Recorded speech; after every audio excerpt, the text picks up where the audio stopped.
보시니 허리띠 띠고서 게으름 떨치고서 되어있어. 일어나 섬기면서 너는 되어있으라. 내 임박하였으니 되어있으라. 너의 영광 강하게 해. 많이 여겨주고 강한 마음 가지고서 되어있으라. 새벽별 못들이니 되어 있으나 왕국을 추구하며 되어 있으나 주심 기다리며 늘 되어 있으라. 언제나 쉬지 말고 되어 있으라. 찬송 하나 배워보겠습니다. 우리 유인물에 아가서 4장 18절하고 그 뒤에 또 보시면은 이렇게 찬송 배워보겠습니다. 순전히 어여뻐서 아무 흠이 없구나. 아멘. 나의 친구야 내 마음에서 나와 함께 가자.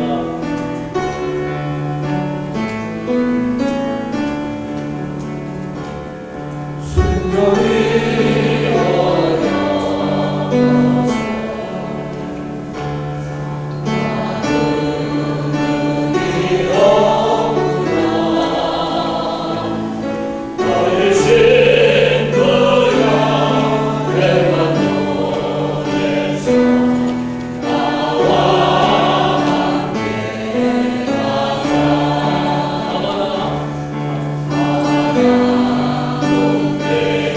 내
그 뒷장을 보겠습니다. 눈물을 흘리며 시 뿌리는 자는 평소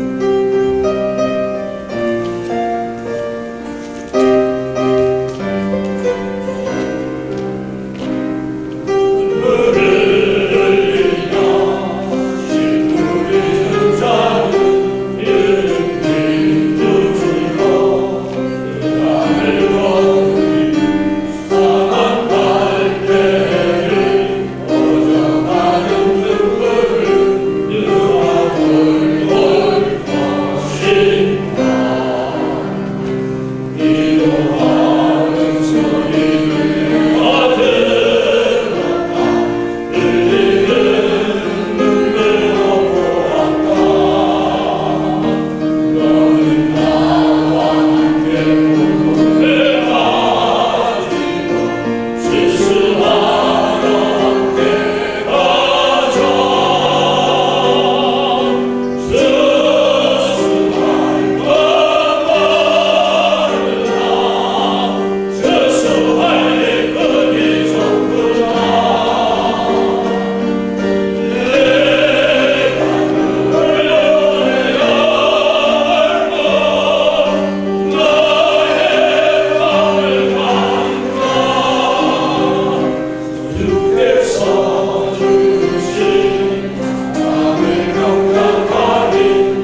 순교하고 십자가를 거친 후 진정 빛을 발하니 우리 구속받은 가시나무 떨기 그 안에 천국을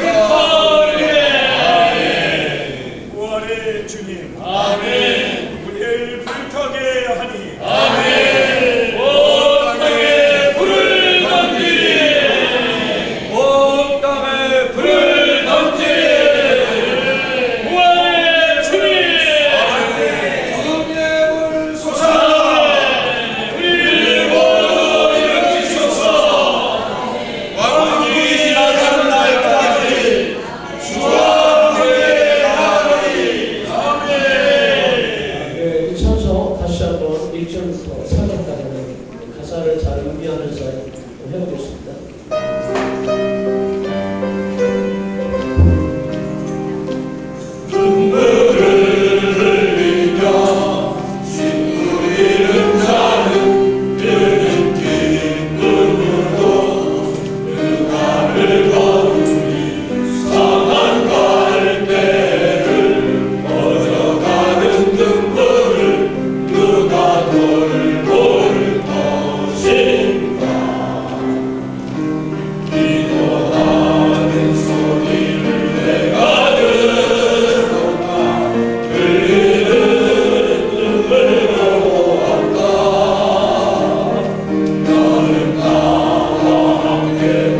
무게불 솟아나 우리 모두 일으키소서.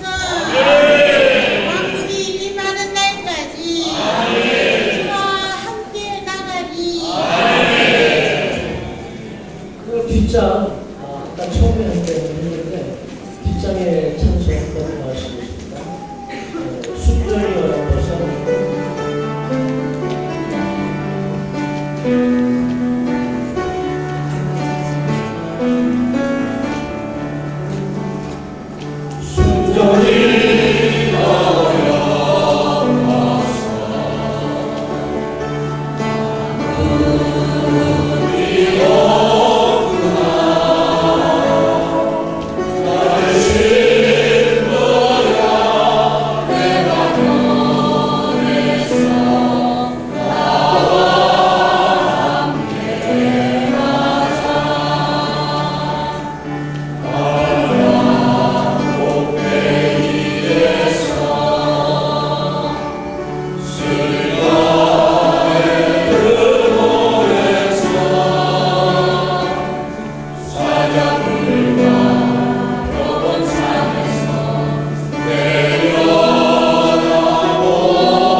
주시는 것 기도하시겠습니다.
주 예수님, 주 예수님, 아멘. 주님을 찬양합니다. 오늘 내용은 7장의 내용인데요. 제목을 다 같이 읽어보겠습니다. 그리스도인의 생활에 필수적이고 궁극적인 목적인 복음을 전파함. 오늘 이 내용은 우리에게 합당한 교회 생활이 어떤 생활인지를 우리에게 보여주고 있습니다. 이 합당한 교회 생활을 위해서는 5가지가 필요한데, 첫 번째는 생명이 필요하고, 두 번째는 진리가 필요하고, 세 번째는 교회, 네 번째는 봉사, 다섯 번째는 복음 전파가 필요합니다. 하나님의 마음의 갈망은 개개인에 흩어져 있는 개개인의 영적인 사람들을 얻는 것이 아니다. 이들이 건축되어서 그분을 표현하는 교회를 얻는 것이 하나님의 마음의 갈망입니다. 하나님이 교회를 얻으시려면 이 교회의 구성 정보인 형제자매들이 합당한 교회사를 할 필요가 있습니다. 우리가 많은 경우 여기 계신 우리 형제자매님들께서도 5년, 10년, 15년 이렇게 오랫동안 교회생활 하셨는데 합당한 교회생활을 내 자신이 합당한 교회생활을 하고 있는지 우리가 끊임없이 질문할 필요가 있다는 것입니다. 그러면 합당한 교회생활이라는 어떤 생활을 의미하는 것입니까? 바로 5가지가 있는 교회생활이 바로 합당한 교회생활이라는 것입니다. 그것은 바로 생명과 진리와 교회와 봉사와 복음 전파입니다. 우리가 생명의 방식으로 복음을 전파하는 이 내용을 다룰 때에 우리가 반드시 보아야 할 것이 무엇이냐면 우리의 복음 전파는 합당한 교회생활의 일부분이라는 것입니다. 우리에게 만약 복음 전파가 없다면 우리가 매일 생활 가운데서 생명이신 그리스도를 누리고 진리를 추구하고 또 집회 생활을 하고 많은 봉사를 하고 있지만 우리가 복음 전파를 하지 않는다면 우리는 합당한 교회 생활의 가장 중요한 부분 중에 한 부분을 지금 우리가 실행하고 있지 않는 것입니다. 그렇기 때문에 우리는 이 5가지 항목을 통해서 내 자신이 지금 합당한 교회 생활을 하고 있는지 우리가 주님 앞에서 점검할 수 있다는 것입니다. 특별히 이 복음 전파에 대해서 여기서 많이 말씀하시는데요. 이 복음 전파가 바로 우리도 하여금 합당한 교회 생활을 하게 하는 요소라는 것을 우리가 볼 수 있기 원합니다. 여기 첫 번째는 생명인데요. 우리가 합당한 교회 생활을 위해서는 생명인데 이 앞에 2가지는 우리가 합당한 교회 생활을 하기 위한 기본적인 항목입니다. 이것이 없다면 뒤에 세 부분도 있을 수가 없기 때문에 가장 기본적인 이 2가지가 우리 매일 생활 가운데서 있어야 한다는 것입니다. 그 첫 번째가 바로 생명인데 생명이신 그리스도를 알고 체험하는 것입니다. 우리 주님은 우리의 생명과 인격이신 분입니다. 우리가 매일 생활 가운데서 주님의 이름을 부르고 말씀의 기도를 읽고 아침 부흥을 통해서 주님을 접촉하고 그리고 기도를 통해서 그분을 생명으로 체험하는 생활이 있다면 우리는 가장 기본적인 것이 갖춰져 있다고 볼 수 있습니다.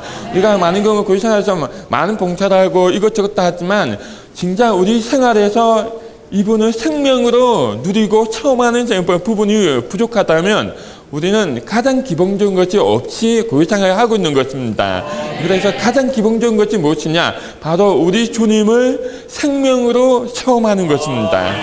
이를 위해서는 우리는 매일 우리 영을 훈련할 필요가 있습니다. 우리가 끊임없이 기도함으로써 주님과의 고통 안에서 생활할 필요가 있다는 거죠. 그렇게 할 때 우리는 우리 주님을 우리 내적 생명으로 우리가 알고 체험하고 누릴 수 있다는 것입니다.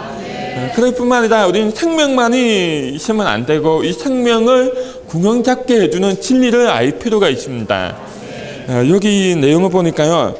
내적 생명의 균형을 잡아주는 성경의 지식, 진리를 알아야 한다는데 우리 다만 성경에 있는 66권의 온갖 지식을 아는 것이 아니라 특별히 진리를 알아야 한다는 것입니다. 우리가 성경을 수고할 때마다 우리는 진리이신 그리스도를 알기 위해서 우리가 말씀을 연구하고 수고할 필요가 있다고 말씀하고 있는데요. 우리가 이렇게 말씀 안에 들어가서 진리를 얻을 때마다 우리는 생명 공급을 얻을 뿐만 아니라 빛을 얻을 수 있다는 것입니다. 이 생명 공급은 내적으로 우리에게 에너지를 준다는 거죠. 우리가 이거 뭔가를 행할 수 있는 능력을 제공해 준다는 것입니다. 그러나 어떤 사람이 아무리 에너지가 넘치고 능력이 있을지라도 어둠으로 가득하다면 잘못 행할 수밖에 없다는 것입니다. 그래서 우리는 말씀 앞에 나갈 때마다 우리는 생명 공급을 얻을 뿐만 아니라 우리도 알고 매일매일 하나님 사람의 삶을 살게 하는 에너지를 제공하는 생명 공급을 얻을 뿐만 아니라 우리 말씀을 통해서 빛을 얻어야 한다는 것입니다. 그럴 때 우리는 빛 가운데서 행함으로써 우리는 합당한 생명의 노천 안에서 주님을 섬길 수 있다는 것입니다. 이 두 가지, 생명과 진리 이 두 가지가 바로 가장 기본적인 내용입니다. 이건 또한 우리의 개인적인 방면이라고 할 수 있겠습니다. 우리 생활 가운데서 매일매일 우리는 이 생명과 진리를 얻기 위해서 우리 시간을 드릴 필요가 있다는 것입니다. 그리고 세 번째, 네 번째, 다섯 번째는 우리가 몸의 지체로서 필요한 것이 무엇인지를 우리에게 보여주고 있습니다. 그것은 바로 그리스도의 몸인 교회 안에서 사는 것이죠. 우리가 합당한 교회 생활을 하기 위해서는 이것이 반드시 필요한데요. 여기 몸과 봉사와 복음은 전부 다 자세히 읽어보니까요. 우리가 몸의 지체이기 때문에 이것을 해야 한다고 이렇게 말씀하고 있습니다. 우리가 몸의 지체로서 반드시 해야 할 세 가지가 있는데 그것은 첫 번째 우리는 교회 생활을 하는 것이고 두 번째는 몸의 지체로서 기능을 발휘하기 위해서 봉사를 하는 것이고 그다음 세 번째는 가장 주된 봉사인 복음을 전하는 것입니다. 주 예수님, 자 여기를 보니까요. 우리가 많은 경우 생명과 진리를 많이 주의를 기울이는데 어떤 경우는 교회 생활을 그렇게 주의를 기울이지 않는다고 말씀하고 있습니다. 우리는 몸의 지체이기 때문에 우리가 교회 생활을 하지 않는다면 우리는 마치 몸에서 분리된 지체로서 사는 것과 똑같다는 거죠. 그렇다면 우리는 몸에서 분리되지 않고 몸과 함께 몸과 연합해서 몸과 하나 되어서 생활하려면 무엇이 필요하겠습니까? 저는 크게 두 가지가 필요하다고 느껴지는데 첫 번째는 우리가 집회를 삼축해야 한다는 겁니다. 우리가 교회생활을 한다고 하면서도 집회에 나가지 않는다면 집회에 부리더니 삼축해서 몸의 지체들과 섞이고 서로 공급하지 않는다면 우리는 교회생활을 한다고 말할 수가 없다는 겁니다. 그래서 우리는 모든 집회에 우리 자신의 대가를 지불해서 삼축할 필요가 있다는 것입니다. 그리고 두 번째는 몸의 형제 자매들과 고통해야 한다는 것입니다. 우리가 어려움이 있을 때마다 우리는 우리 자신의 힘으로 해결하기보다는 몸의 부축과 공급을 받기 위해서 우리 형제 자매들과 고통해야 한다는 것입니다. 그러니까 매일매일 몸을 의지해서 살 때마다 우리는 합당한 교회생활을 할 수 있다는 것이죠. 예수님. 그리고 우리는 몸의 지체로서 기능을 발휘하기 위해서 우리는 봉사를 해야 한다는 것입니다. 저도 교회생활 때 어느 정도 생명이 자랄 때 봉사를 하지 아니하면 기능을 발휘하지 않냐면 더 이상 자라지 못하고 정체 상태에 있는 제 자신을 많이 발견했습니다. 우리는 합당하게 성장하고 몸 안에서 기능을 발휘하기 위해서 우리가 해야 될 몸 안의 기능이 무엇인지 알고 봉사를 찾아서 우리가 능동적으로 봉사하게 된다면 우리는 더 놀라우신 주님을 우리가 단체적인 은혜를 누릴 수 있다는 것입니다. 주 예수님, 그리고 이 마지막 다섯 번째 복음 전파인데요. 이 부분을 읽으면서 제가 참 많은 공급을 받았습니다. 자, 여기 133쪽의 내용 한번 읽어보겠습니다. 5번째입니다. 교회 봉사의 주된 항목은 복음을 전파하는 일이다. 그리스도의 몸으로서 우리는 무엇을 위하여 여기에서 살고 있는가? 우리는 대적을 정복하고 사람들을 하나님께로 되돌리기 위한 싸움을 싸우도록 여기에 있는 것이다. 이것은 일종의 기독교의 전도 사업이 아니다. 이것은 교회의 간증이다. 모든 지체들은 이를 위한 살아있는 증인들이어야 한다. 지체들에게는 간증이 있어야 한다. 이 간증은 참된 복음 전파에 달렸다. 교회의 참된 복음 전파는 지체들의 생활이다. 모든 지체들은 이 목적을 위해서 산다. 그들의 생활이 복음 전파인 것이다. 자, 우리 몸의 지체로서 우리는 반드시 복음을 전해야 되는데 왜 그러냐면 요한복음 15장 5절 말씀해 보면 나는 포도나무요 여러분은 가지들이라고 했습니다. 우리가 그분 안에 가고 그분이 우리 안에 거하며 열매를 많이 맺는다고 했습니다. 우리는 몸의 지체로서 포도나무의 가지로서 우리 열매를 맺는 것이 포도나무의 본연의 얼무인 것처럼 우리 몸의 지체로서 복음을 전해서 사람들 구원시키는 것이 바로 우리의 주된 봉사라는 것입니다. 그리고 여기 보면 그리스도의 몸으로서 우리는 무엇을 위하여 여기에서 살고 있는가? 우리는 대적을 정복하고 사람들을 하나님께로 되돌리기 위한 싸움을 싸우도록 여기에 있다는 것입니다. 이 말씀을 추가할 때 이 부분이 바로 구약의 다윗이라는 거죠. 다윗은 끊임없이 나가서 정쟁을 했습니다. 정쟁할 때 하나님이 함께 하심으로써 정쟁에 해서 나갈 때마다 승리했고 그리고 수많은 탈심 의주를 얻었는데 이 탈심물이 솔로몬이 성전을 건축하는 건축재료가 되었다는 것입니다. 그처럼 우리도 끊임없이 몸의 지체로서 포도나무에 가지 돌려서 우리는 나가서 대적을 정복하고 사람들을 하나님께로 되돌리기 위한 싸움을 싸워야 되는데 이 싸움이 바로 복음 전파라는 것입니다. 주 예수님, 우리가 이 복음 전파를 함으로써 열매 맺을 때 생명 복음을 통해서 열매 맺을 때 우리는 합당한 교회 생활을 하고 있다고 여기서 말씀하고 있습니다. 그러니까 더 말씀을 열어주심으로써 우리의 복음 전파가 정말 너무나 놀라운 것이고 주님께 너무나 필요한 것이라는 것을 더 궁극적인 봉사라는 것을 주님께서 보여주시기 원합니다.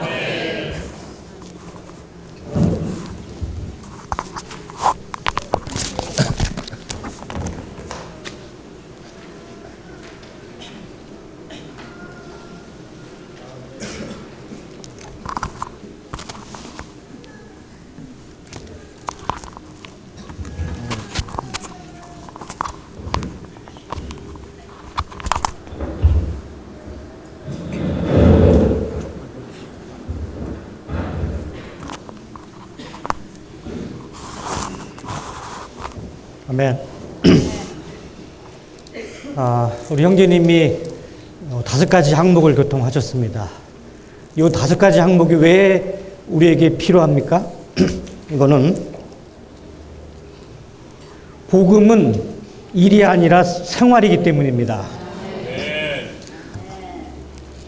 오늘 메시지에서 이 형제님의 주된 부담은 우리 가운데 새 신자가 필요하다고 하는 겁니다. 우리가 오랜 시간 동안 심지어 10년, 20년 함께 모이고 또 메시지 듣고 또 신원한다 할지라도 우리 가운데 새로운 얼굴들이 없을 수가 있습니다. 1년이 가도 3년이 가도 5년이 가도 그 얼굴이 그 얼굴이라고 한다면 매우 슬픈 일일 것입니다. 이게 형제님의 주된 부담이라고 할 수가 있습니다. 어쨌든 중요한 것은 우리 가운데 이러한 복음의 영, 또 새로운 사람을 얻고자 하는 갈망이 회복되어야 한다고 하는 겁니다. 그러면 어떻게 새로운 사람을 얻느냐? 형제님의 또 하나의 부담은 우리가 혼자 수고하지 말아야 한다는 겁니다. 우린 동역이 필요하고 다른 사람들에게 기꺼이 요청하는 법을 배워야 한다. 이렇게 말씀하셨습니다. 저는 이 말씀을 생각할 때 요한복음 1장 45절에 빌립이 나다나엘에게 복음을 전하는 모습을 생각을 했습니다. 빌립은 이렇게 말했죠. 모세와 신원자가 말한 그 사람을 내가 만났다. 그는 요셉의 아들 나사렛 사람 예수다 이렇게 말하죠. 예수는 요셉의 아들이 아니었죠. 그리고 그는 예수님은 베들레헴에서 태어났습니다. 그러자 이제 나다나엘이 반박을 하죠. 나사렛에서 무슨 선한 사람이 나타나겠냐? 아마 빌립은 매우 당혹했을 겁니다. 그러나 중요한 거는 빌립은 무리하지 않았습니다. 그리고 논쟁하지 않았습니다. 그리고 스스로 뭔가를 하려고 하지 않았죠. 뭐라고 말했습니까? 와서 보십시오. 그리고 이제 예수님께로 그를 데리고 갑니다. 우리 예수님은 아주 뛰어난 복음 전파자였습니다. 곧장 본론으로 들어가지 않았습니다. 그대는 참 이스라엘 사람이다. 그대 속에는 거짓된 것이 조금도 없다. 이거는 아마도 접대성 멘트임에 분명합니다. 어떻게 그 속에 거짓된 것이 없었겠습니까? 아마도 나다나엘에서는 매우 유쾌했을 겁니다. 어쨌든 여기서 우리가 배워야 할 것은 우리 스스로 뭔가를 하려 하지 않고 다른 사람들에게 부탁하고 도움을 청하는 동역의 원칙을 배워야 한다. 이거 아주 느낌이 아주 컸습니다. 제가 24살 때 이제 교회 안에 처음 연결돼서 이 서초동 집회소에서 이제 같이 모이고 끝나자마자 대부분 근방에 가정으로 초대됐고 식사를 한 다음에 이제 거의 자연스럽게 복음 교통이 이루어지는 분위기가 형성됐던 거를 저는 지금도 아주 생생하게 기억하고 있습니다. 곳곳에서 복음 교통이 이루어지고 있었어요. 제가 지금도 생생하게 기억하고 있는 거는 어느 형제님은 요한복음 3장 16절 한 구절 가지고 1시간 이상을 교통하는 거예요. 야, 대단하다. 다른 연관 구절을 별로 인용하지 않고도요. 물론 주님을 영접했고 저는 그 메시지를 지금도 기억하고 있습니다. 어느 형제님은 누가복음 15장에 돌아온 탕자 이런 메시지 가지고 거기에 20여 명의 청년들이 뺑 눌러 앉았습니다. 한 명도 예외 없이 눈물을 흘렸습니다. 저를 포함해서. 어쨌든 교회 안에 이런 은사들이 있습니다. 우리는 이런 도움을 기꺼이 받아야 되지 않겠습니까? 중요한 거는 이런 지체들을 우리가 교회 안에 이렇게 도움을 받고 있기 때문에 우리 한국 땅에 이런 주의 회복의 간증이 여기까지 흘러온 것입니다. 제가 한 가지 지금 또 한 가지 이렇게 기억나는 거는 어느 형제님을 이렇게 복음 전해달라고 요청 이렇게 드리고 왔습니다. 몇 마디 이렇게 질문을 하고 기도를 했습니다. 기도를 하더니만 로마서 3장 10절 의인은 없으니 하나도 없다니 이걸 딱 읽더니 이렇게 말하는 거예요. 여기까지입니다. 우리 다음에 만나죠. 내가 깜짝 놀랐어요. 왜요? 우리는 때를 얻든지 못 얻든지 전해야 되잖아요.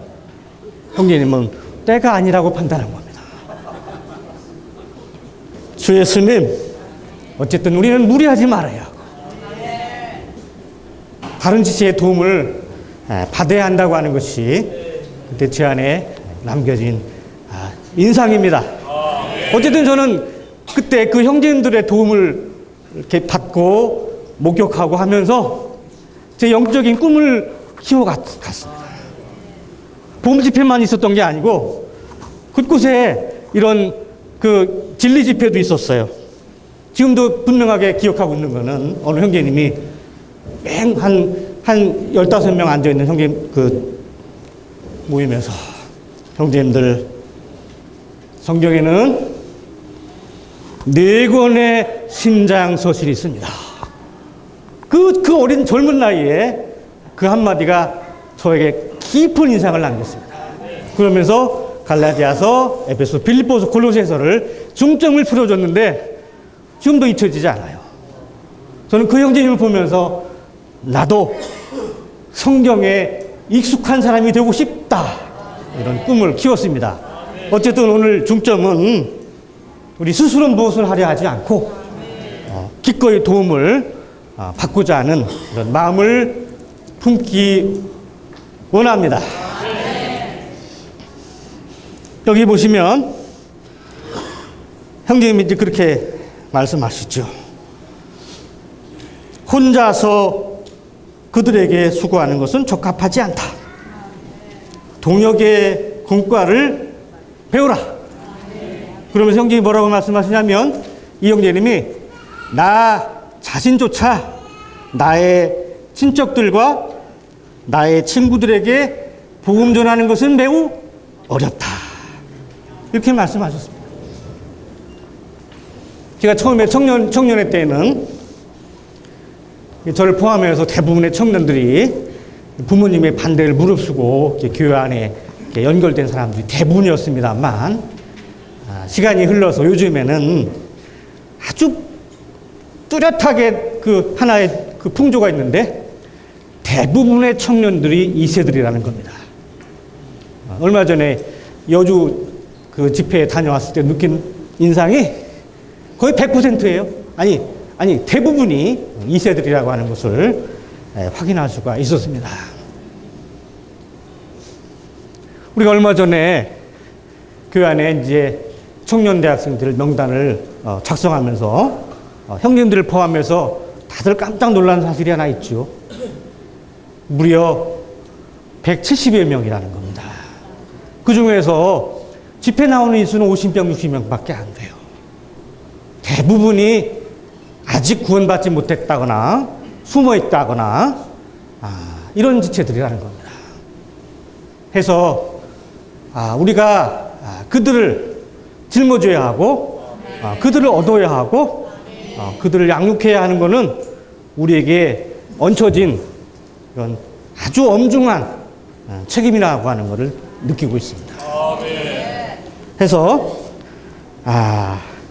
우리 자녀들에게 복음을 전한다거나 그들을 얻는 것은 매우 어렵습니다.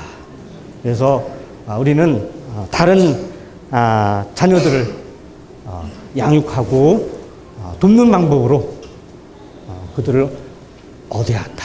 다시 말하면 이거는 결코 봉사자들의 일이 아니고 이런 몸의 일이라고 하는 것을 최근에 정말 주님이 역사하심을 통해서 확인하고 있습니다. 지난 화요일 날 어느 가정으로 이제 우리 기도 집회를 갔는데 제 안에 염려가 있었어요. 이거 아마도 우리 부부하고 기분 형제밖에 못 가는 거 아니겠는가? 봉사자만 기도 집회 가는 거 아니겠는가? 결과는요, 그렇지 않았습니다. 9명, 10명 참석했어요. 전혀 기대하지 않았던 지체들이 참석했고, 또 그 가정의 어느 자매가 집회 때 한 번도 입 열지 않았던 자매인데, 자기 집을 여니까 대화를 주도했습니다.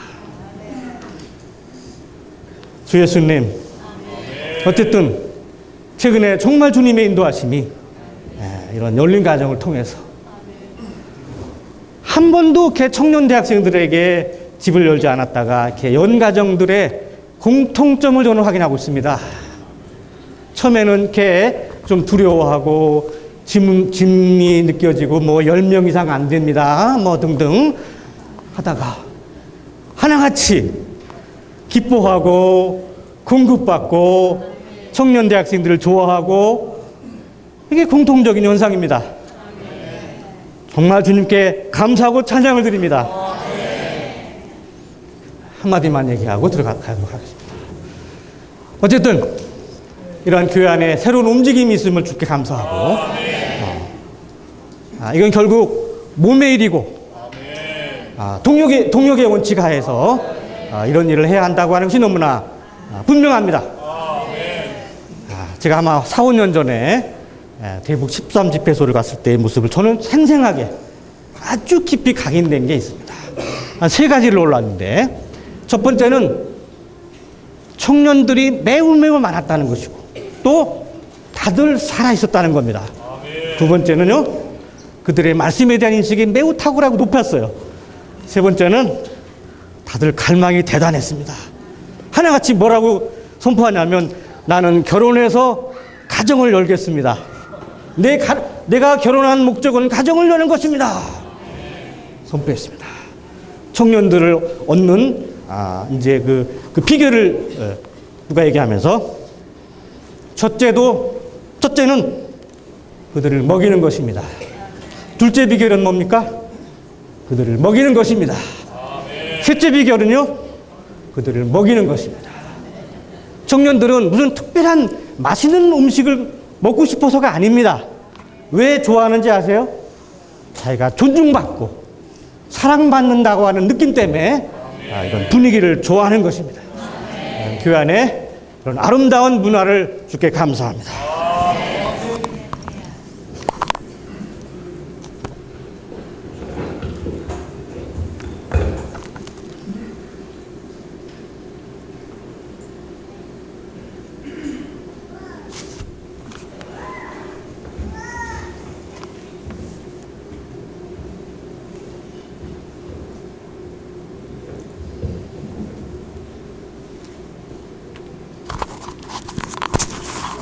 한 2주 만에 이렇게 밤의 집회를 하게 됐네요. 저는 세 가지라 4가지 먼저 이렇게 말씀드리고 싶습니다. 첫 번째 단어는 균형이라는 단어.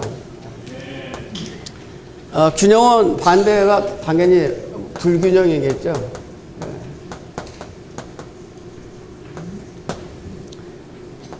두 번째는 복음 전파는 일이 아니라 생활이다 할 때 생활이란 단어. 왜냐하면 생활이라는 단어에 대해서 바로 일과 대비시키셨습니다. 그 다음에 세 번째는 전쟁.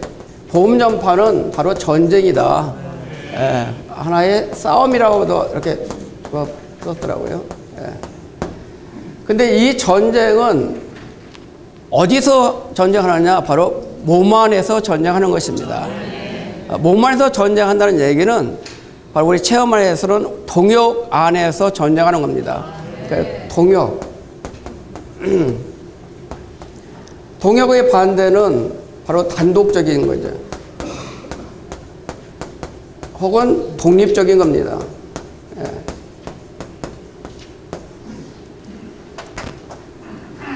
저의 부담은 3번째에 있습니다. 3번째에 있는데, 먼저 이제 1번을 먼저 좀 드리고 싶으면은, 아까 우리 5가지 얘기했습니다. 그렇죠? 우리 김혜성님 5가지 한번 해볼까요? 첫 번째 뭐죠? 생명. 두 번째 진리. 세 번째 교회. 네 번째 봉사. 5가지 생각 안 나죠? 그렇죠? 이렇게 손 보면, 이렇게 보면서. 자, 다시 한번.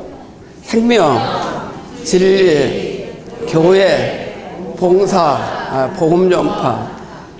이 5가지가 바로 균형을 이루어야 된다 그 얘기입니다. 한쪽 면만, 바로 생명 방면만 강조돼도 안 된다는 거죠. 분명히 생명은 필요합니다. 그건 내적인 걸 아십니다.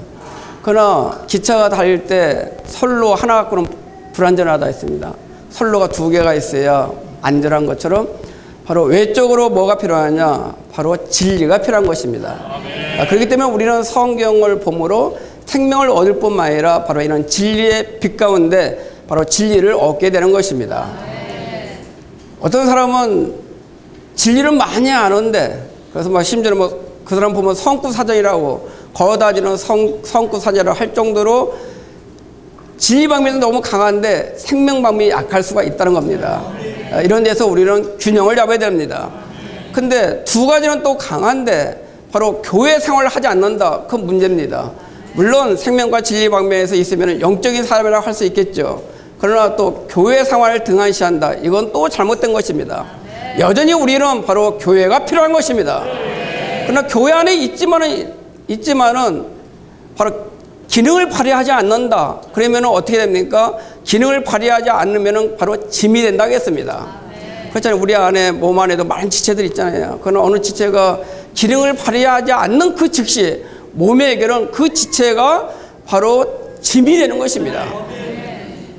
그렇기 때문에 우리는 교회 가운데 몸 안에서 짐을 지우는 지체가 돼서는 안 되는 것입니다. 그러면 어떻게 하면 짐을 안 지우게 됩니까? 바로 기능을 발휘하는 것입니다. 바로 봉사를 하는 것입니다. 그러면 이 네 가지가 다 좋다 하더라도 이 네 가지를 기초해서 우리는 어떻게 합니까? 이방인들을 제물로 하나님께 드릴 수 있는 바로 복음 전파가 필요한 것입니다. 이 네 가지가 기초가 돼야 바로 복음을 전파를 하는데 바로 어떤 활력이 있다는 것이죠. 이 5가지가 바로 균형을 잡아주는 말씀인 것이나요. 감사합니다.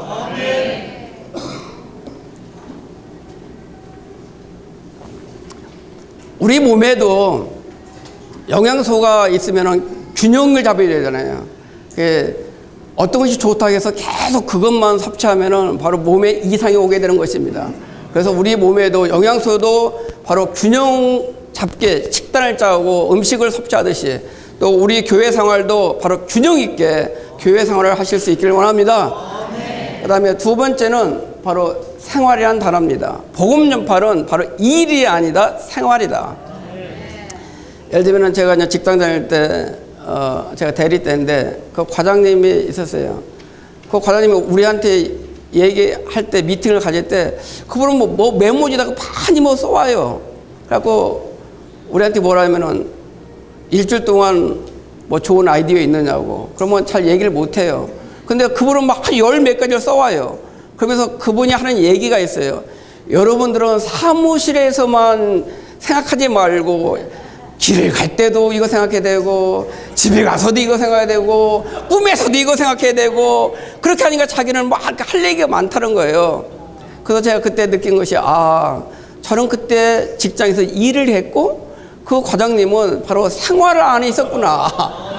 그러니까 우리는 그냥 일하는 8시간이면 딱 일을 끝나는 거예요. 물론 우리 현대인들이 직장 생활과 가정 생활 분리는 시켜야 되겠죠. 계속 어디 직장 안에 있는 것을 가져오면은 얼마나 피곤하겠습니까? 또 집에서 또 직장 일을 집사람한테 얘기 안 해야 되겠죠. 가붙죠. 그렇죠? 그러나 여기서 지금 부담을 얘기하는 겁니다. 바로 뭐냐? 어떤 사람이 성공하느냐? 바로 생활로 가져오는 사람은 성공하지만은 단순히 그 시간 이외에 일만 하는 사람은 별로 성공하지 않더라고요. 그러니까 직장에서도 바로 자나깨나 생각하고 자나깨나 연구하는 사람은 성공합니다. 마찬가지입니다. 우리가 복음 전파할 때 어떤 특정한 시간에만 활동하고 그 이외의 시간은 바로 그것이 아무 관계가 없다. 그렇게 한다면은 그건 일은 될지 몰라도 생활은 아닌 것입니다. 우리 자매님들이 쇼핑을 할 때도 바로 복음에 대한 부담이 있다면은 바로 그 아가씨한테도 건네는 말도 그런 말을 흘러갈 수 있고 보험지도 줄 수 있고 또 어떻든 간에 생명을 흘러보낼 수 있겠죠. 그것은 바로 일이 아니라 생활 가운데 바로 복음을 전하는 것입니다. 우리는 형님의 부담은 바로 복음 전파를 일로 생각하지 말고 바로 이걸 생활로 가져가라는 것입니다.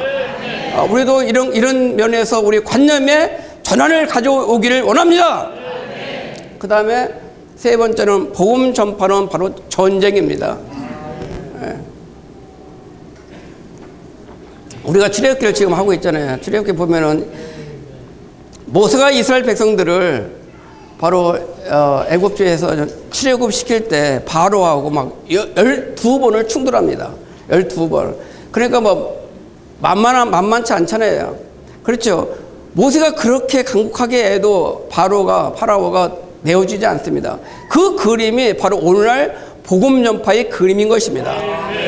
한 영혼을 바로 그곳에서 흑암의 권세에서 이끌어내기 위해서는 모세와 아론이 했던 것처럼 바로 전쟁을 치러야 되는 것입니다. 여기 좋은 표현이 있더라고요. 바로 그리스도와 교회의 그 목적이 뭐냐? 130쪽에 보면은 그리스도의 교회는 하나님의 왕국을 위한 전쟁을 하기 위해 하나님의 왕국을 위한 전쟁을 하기 위해 그 대적을 정복하고 그의 세간을 강탈하기 위해 오늘날 이 땅에 존재한다. 그의 세간들은 영혼들, 죄인들, 이 세상 사람들이다. 사탄은 이 땅을 강탈했다 하면서 바로 여기에 우리는 하나님의 왕국을 이 땅에 가져오기 위해서 우리는 오늘날 어떻게 합니까? 전쟁을 하는 것입니다. 그러니까 우리가 복음 전파하는 것이 그냥 느슨한 태도를 가져서는 안 되겠죠. 바로 전쟁을 한다면 우리 태도가 달라질 것입니다. 예. 바로 기도원 300여사 우리 다 기억하시죠. 나머지 9,700명은 전쟁을 하는 건지 바로 전쟁하지 않고 일상생활을 하고 있는지 분간이 안 가죠. 왜? 전쟁을 하는 사람은 물 먹는 방식에 있어도 달라요.